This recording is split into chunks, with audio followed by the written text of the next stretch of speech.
Dear student, एक बार आपका फिर से फिजिक्स विद एस के सर ऑनलाइन क्लासेज में आपका धन्यवाद। और आज हमारा जो नेक्स्ट लेक्चर रहेगा चैप्टर नंबर 1 के 11th क्लास का धीरे धीरे समाप्त होने की प्रगति पर है। और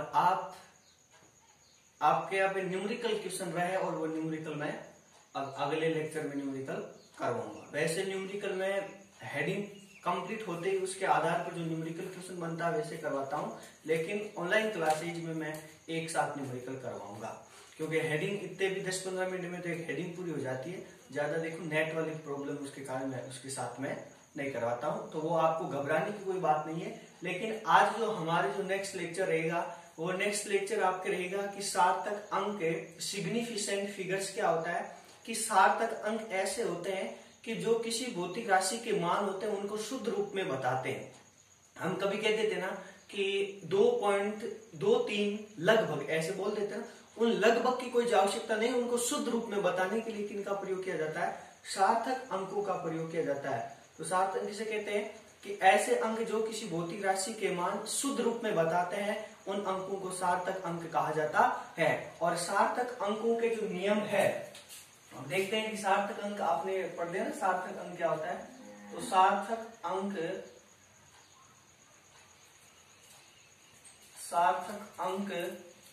कि ऐसे अंक सिग्निफिकेंट फिगर्स कि ऐसे अंक जो किसी भौतिक राशि के मान शुद्ध रूप में बताते हैं उन अंकों को कौन क्या बोला जाता है, सार्थक अंक कहा जाता है।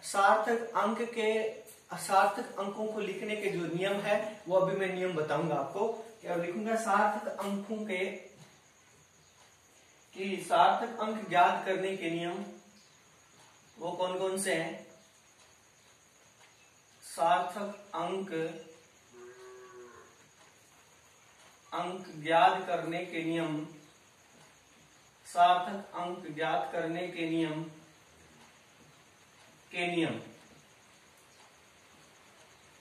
पहला नियम रहेगा आपके कि सभी अशून्य अंक सार्थक अंक होते हैं।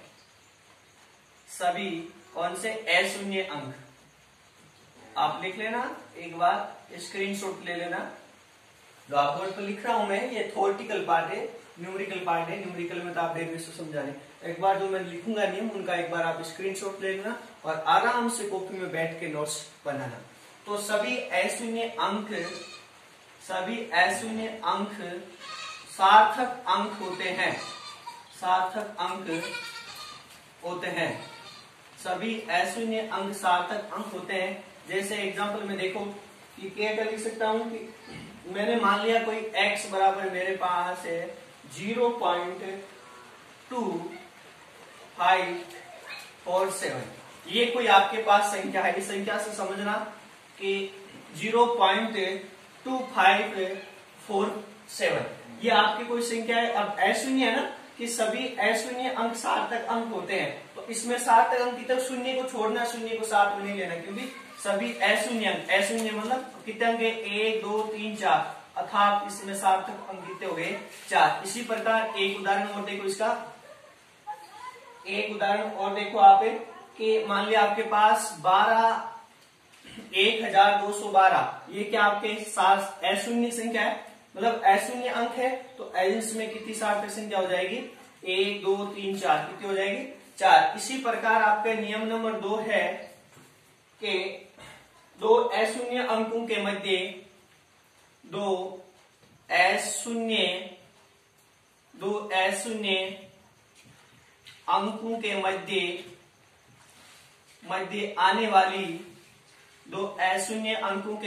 आने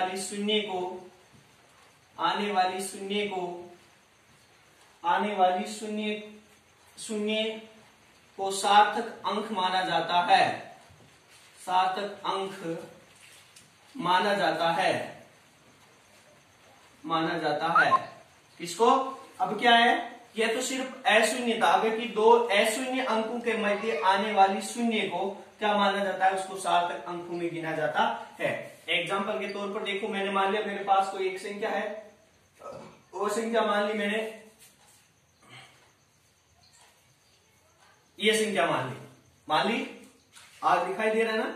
तो इसमें क्या है कि दो अशून्य अंकों के मध्य, 2 और 3 अशून्य अंक है, दो अशून्य अंकों के मध्य आने वाली शून्य को, बीच में शून्य आ रही है, उन शून्य को क्या बोला जाता है, सार्थक अंकों में गिना जाता है। अर्थात इनमें जो सार्थक अंक होगा 1 2 3 4 5, कितने हो जाएंगे, 5। इसी प्रकार नियम नंबर 4 क्या आपका कि अशून्य अंक के बाद में आने वाली शून्य सार्थक अंक नहीं होती। कौन सी, कि अशून्य अंक के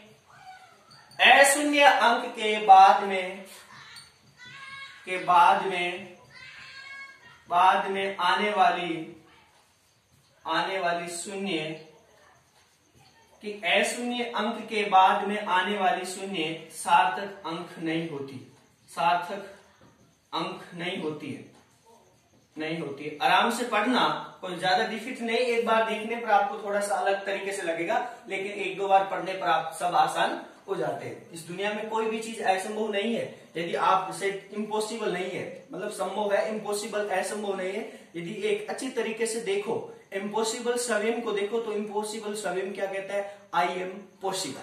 आगे ना बातचीत सुने, तो 2-3 बार पढ़ोगे तो अशून्य अंक के बाद में आने वाली शून्य सार्थक अंक नहीं होती है। तो देखो एग्जाम्पल देख लो इसका, 5000। अब इसमें अशून्य अंक के बाद में आने वाली शून्य, अशून्य अंक है, कितनी शून्य आ रही है, 3 है, तो ये तीनों क्यों नहीं होती, सार्थक अंक नहीं होती, इसलिए इसमें सार्थक अंक कितना होगा आपके पास, 1 होगा। इसके नियम नंबर 4 देखो, अगला नियम नंबर 4 देखो, एक बार देख लेना, आप स्क्रीनशॉट ले लेना। और नियम नंबर 4 क्या कह रहा है, नियम नंबर 4 कहता है कि 10 की घातों में, कि 10 की घातों में, कि 10 की घातों को सार्थक अंकों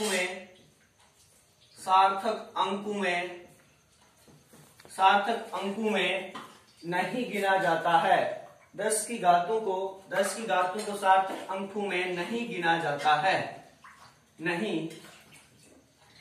जाता है, ये आपके नियम है, इनको याद ही करना पड़ेगा।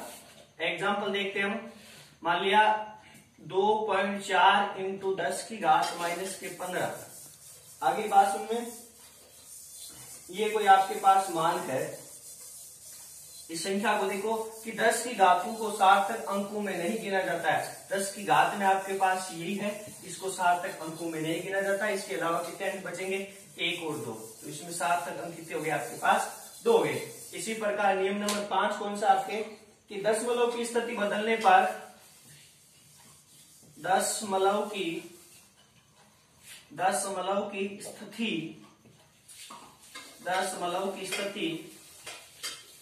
बदलने पर सार्थक अंकों की संख्या,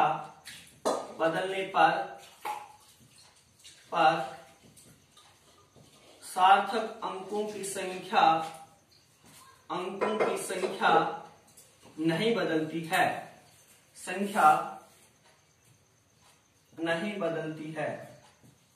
नहीं बदलती है। जैसे मान लिया 3.62, इसमें सार्थक अंक कितने हैं, 3 है। यदि इसकी सार्थक अंकों की, इसके दशमलव की स्थिति बदल दी मैंने, 36.2, ये पहले था 3.62, अब लिख दिया 36.2, इसमें भी सार्थक अंक कितने हैं। अर्थात इससे स्पष्ट है कि दशमलव की स्थिति बदलने पर उसमें कोई भी सार्थक अंकों के, मतलब सार्थक अंकों में बदलाव नहीं आता है। नियम नंबर आपके 6 है, नियम नंबर 6 है लास्ट आपके, कि यदि किसी अशून्य अंक के पश्चात शून्य आता है, किस अंक के पश्चात, कि यदि अशून्य अंक के पश्चात शून्य आता है और वो मापा गया मान हो, तो उसे सार्थक अंकों में नहीं गिना जाता है, नहीं सार्थक अंकों में माना जाता है। कि यदि अशून्य अंक के पश्चात शून्य आता है और वो मापा गया, एक तरह का मतलब मीटर स्क्वायर में हो, चाहे सेंटीमीटर में हो, चाहे मीटर प्रति सेकंड में हो, मापा गया मान हो, तो उसे सार्थक अंकों में गिना जाता है। सीधा बता दिया कि किसी अशून्य अंक के पश्चात शून्य आता हो और वह मान मापा गया हो, तो उसे सार्थक अंक में माना जाता है।